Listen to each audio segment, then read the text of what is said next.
Hello everyone, welcome back to another video. In today's video I'm going to be talking about the top 5 additions from Spelunky 1 to Spelunky 2, features that weren't in the first game and are in this game, that I think are really good additions to the game.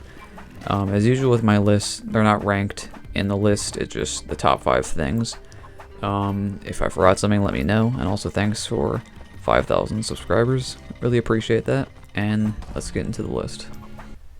Alright, so the first thing on the main list is liquid physics. So as you know, Spelunky 1 didn't really have any liquid physics. When you would bomb the edges of an area with liquid, in this game it will obviously spill out, but in the first game it would just evaporate. And it's it seems like a small thing, but it actually really does impact the game a lot.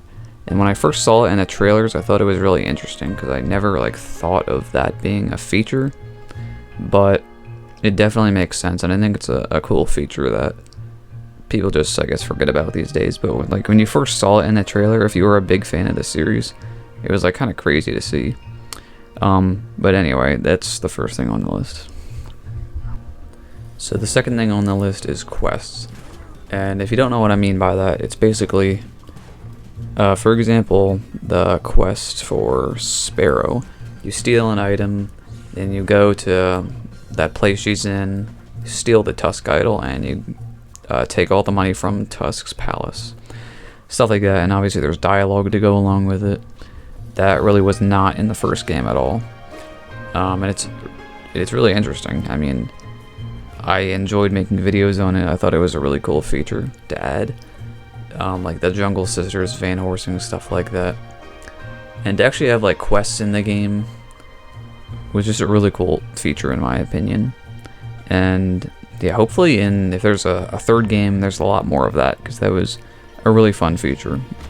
So the third thing on this list is back layers. So obviously back layers are pretty self-explanatory. It's like the Jedi chest area, technically the mothership area. I mean, yeah, it is. So back layers are, obviously that was a game-changing feature. It made the game completely different.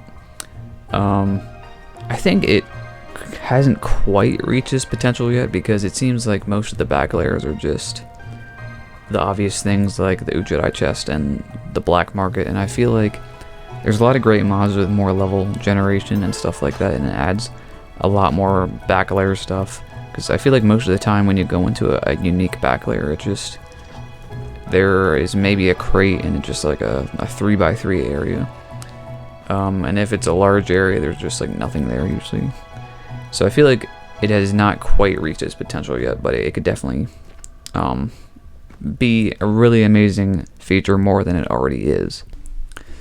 The next thing on this list is a better camp or main hub.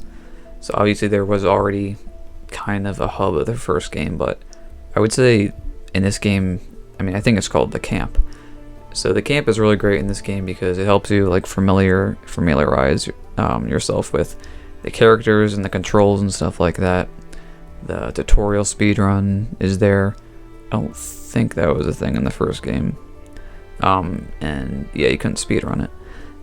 In the characters, there's a lot of unique dialogue, and there's a radio, a TV, stuff like that, and it's just a lot more of a pit stop kind of, because in the first game, it was kind of creepy in a way, because it was just you and some bugs and the tunnel guy.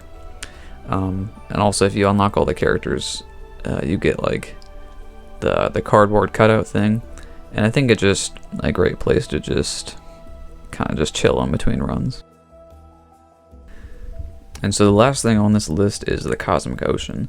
And to be more generic, basically just a hard ending.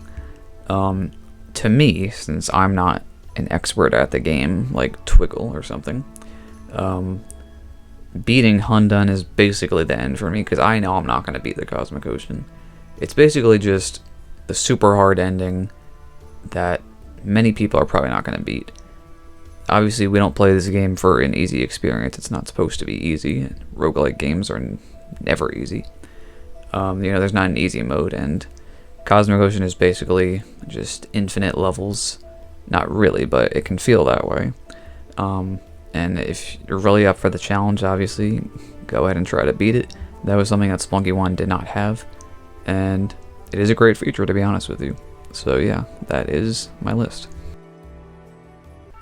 Yeah, so that's my list of the top 5 best additions from Spelunky 1 to Spelunky 2.